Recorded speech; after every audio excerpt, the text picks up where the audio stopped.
Hei kõigile! Mõtlesin, et tulen seekord videoga teie ette ja jagan ühte enda kirjutatud sellist mõtisklust aktsepteerimise teemal. Ja see kõlab siis järgmiselt. Aktsepteerida. Tõeliselt aktsepteerida. Mida tähendab tõeliselt aktsepteerida? Mida tähendab aktsepteerida iseennast? Kui sa eemaldad kõik välise, kõik selle, mille taha muidu poed, kõik vabandused, kõik agad, kõik.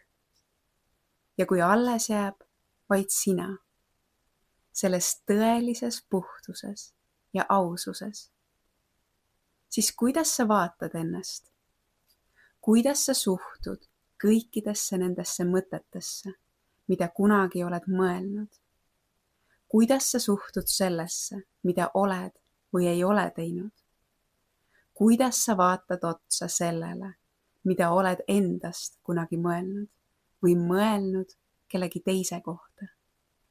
Kuidas sa vaatad otsa kõigele sellele, mida oled teinud? Kuidas sa vaatad otsa iseendale, ilma ühegi sildita, ilma ühegi asjata, mille taha peitu pugeda? Kui sa vaatad endale tõeliselt ja ausalt otsa, siis mida sa tunned? Kas sa tunned rahu või rahutust? Kas sa tunned häbi või lahtilaskmist? Kas sa tunned süüd või armastust?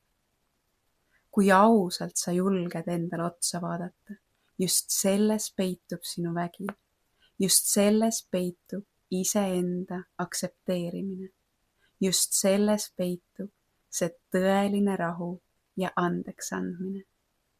Aktsepteerimine, see on armastus, tingimusteta armastus iseenda vastu.